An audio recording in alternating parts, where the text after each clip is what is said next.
Hello. How you doing? Beepity beep. Welcome to the court of the Edijester. Yeah, I'm teaching the new warrior teachers. No, it's November start now. So while you're watching this, I'm teaching. I'm with the folks, which is always terribly exciting. Day one. Okay, enough of that. Subscribe to my Substack. Buy me a coffee. Usual stuff. So in my ongoing search for nutters, mountebanks, flippity gibbets, ne'er-do-wells, and Fruit Loops, I bring you another episode of Who's Bonkers Today. Because I just can't believe some of the stuff these people say. Right, so let's get started. Move straight in with the old Twitters and who the person is. This is somebody called Sam Fowls. Right, Sam Fowls, who's a lawyer. Now, I've seen him on the Jubba News before, chatting to various persons. He had a bit of a set to with Andrew Doyle, and he seems to be a very confused young man. He's a bit of a handsome chap, though, isn't he? A bit of a handsome chap, don't you think? So, Sam Fowls. He's cocksure of himself. Oh, never mind. Nobody voted for this turkey. So, the summer the gender critical movement revealed its true colours. A short thread on my article for @politics.co.uk. In the words of UN Women, it's an anti-rights movement which puts the rights and lives and LGBTQI plus people at risk. Of all the people to quote UN Women, come on, Sam, you can do better than that. Does the movement support women? Asks Sam. In my view, harassment of Imane Khalif, a bloke, and Hannah Harold for the crime of winning at sports while not seeming girly enough shows the GC movement is not about women's rights, but about enforcing an archaic stereotype of femininity. It's exactly the opposite of that. Damn. It's exactly the it's the trans loons and the LGBTQ alphabet mafia that are doing that. Is it based on expertise? Not according to the courts. In two cases, high-profile GC activists, Maya Forstatter and Helen Joyce, purported to give expert evidence. Both courts found that they are no such thing. Oh, did they? Right, okay, is that why they won? He must be sat in a dark room typing this on a typewriter from 1938. Did the Cass report prove them right? Cass has been rejected by expert medical bodies. Does he mean the BMA? Expert medical bodies. Honest, this is real. This is actually written by this lawyer bloke. Cass rejected, in the words of the American Academy of Pediatrics, yeah, because we're going to listen to them, medical evidence, not politics, should inform treatment decisions, when in fact the American Academy of Pediatrics is doing exactly the opposite. But here's the absolute kicker, right? The absolute kicker here. This made me laugh. Should they be influencing the government? As a feminist icon, Judith Butler has argued, did you want something coherent from Butler? The GC movement marks a return to the enforcement of gender-based stereotypes favoured by autocrats like Vladimir Putin and far-right leaders like Giorgia Meloni. It's absolutely deranged. So here we go. Butler, who's a nut job on the first, I mean, she's absolutely insane. This is the woman that wants to break down the barriers between adult and child. That's who he's supporting. The GC movement. We're the same as Putin, love. And far-right leaders, like, it's just insane. And then he puts the above thread, of course, represents no more than my own opinion of the issue. Yeah, you're damn right. It doesn't represent anything real. That's a certainty. So I'm afraid, young Sam Milad, we're putting you in the Fruit Loop basket along with the other nutters, right? Just, can you believe it? Right, then we've got another. Have a look at this one, right? This is the Women Inequalities woman who's called Sarah Owen. Now, they had an election. I don't know why it's called Women and Inequalities. Why didn't it just call Equalities? I don't know. I don't know. Now, we've had nutters in this before. Do you remember old Pokey Noakes? She was a nutter, wasn't she? She was in it, right? Caroline Pokey Noakes. And now we've got a new Fruit Loop, Sarah Owen, Fruit Loop extraordinaire, looking there like she's got a feather in her gusset. Now, you can see the picture. Yep.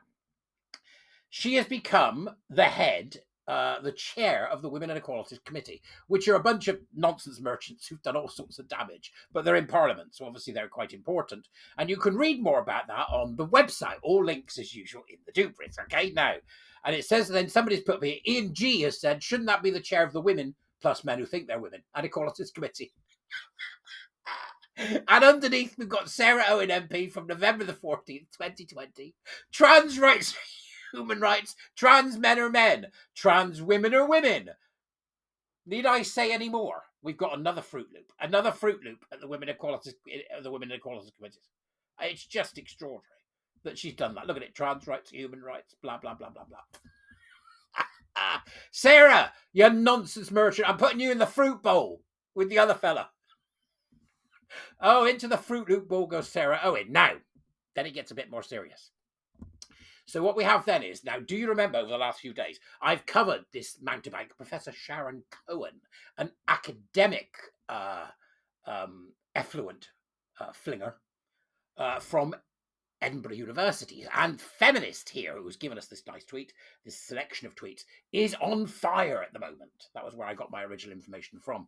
Feminist here, and it starts with a thread about the Edinburgh University conference that feminists attended and asked questions about Sharon Cowan. You'll remember me mentioning this. I asked her questions, which she wasn't very happy about. You'll have seen it if you looked at the thread. Now, this particular thread here is about, let's open that up a minute, the heart of the matter, criminalizing fraudulent consent to sex. Okay? So that's what Sharon was producing from the academic bum of Ask Gravy.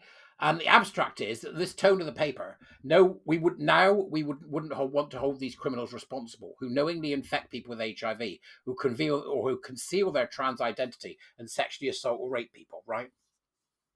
So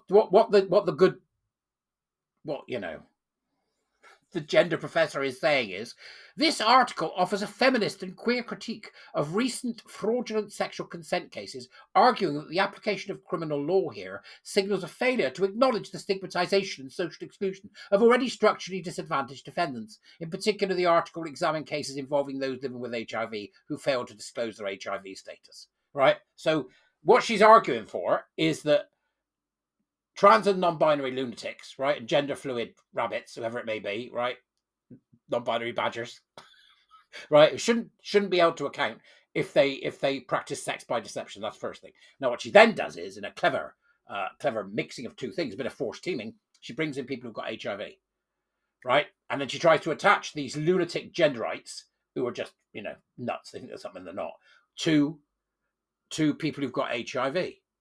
Now, I can tell you unequivocally that across the gay scene over the last 25 years or more, the knowledge that you have HIV is something you share. It's always done. Now, there are those that don't. There are those that don't, that haven't in the past. But those that have it say so. If you look at what used to be the gay dating app Grindr, but it's now full of women minus their breasts pretending to be gay men, then you will see that there's actually a HIV status box, and that's existed for a long time. It was us that started the stuff to help us get past that epidemic, and believe me, that people now speak. Now, there is the medication now is incredible. So, you can be, if it doesn't register, it's not contractable. So you can be truthful about this now. But what she's doing is trying to link that to women and men pretending to be something they're not, and have sex with people who wouldn't have sex with them if they knew who they were. Right, so I go into a bar, for example, on Canal Street, and I went in, and there was this boy. This is a true story. I say boy, it was a young man. I said 18, 19. And there was a LARPing woman who obviously thought she fancied him, and went up and started chatting to him. And then when he realised it was a woman, he said to her, "I'm sorry, I don't sleep with women." And her mates went absolutely bonkers. Now, thankfully, there were 4 bears in the bar who picked them all up and threw them on the pavement outside. But that's an example of when it happens. So you've got LARPing women pretending to be gay men, and you've got LARPing men pretending to be lesbians.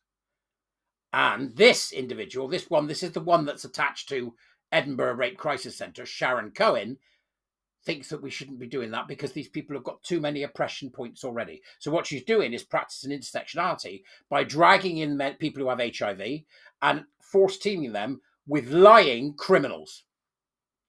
You couldn't make it up, could you?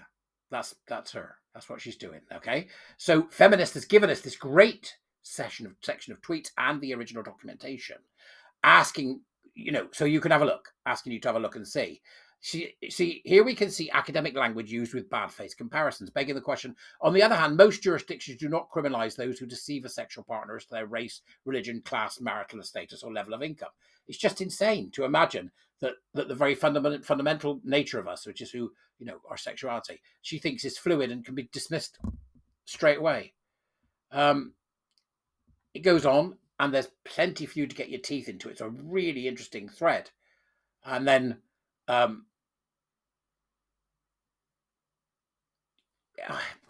you'll find it as unbelievable as I do once you've had a look. If you go onto the gay dating apps, I was on one the other night. It's for older men, right? Gay dating app for older men. And there's some young girl there in her mid-20s pretending to be a bloke. And you can tell by the hips and the hands, little tiny hands, little sad face. So I reported it, get it taken down, see what happens. Don't want these women on my apps, just like the women don't want men on their apps. So go and have a look, because Feminist has done a lot of work here, and I really recommend having a read of the thread. All links as usual in the doobers. There you go. Three more examples of lunacy. Sharon Cowan already in the fruit basket with the Fruit Loops. Now we can add Women Inequalities Committee, Sarah Owen as a Fruit Loop, and also Sam Fowls, who is a Fruit Loop extraordinaire. So there we go. All right, that's enough Fruit Loopery for one day. I shall see you later. Have fun. Tar-tar.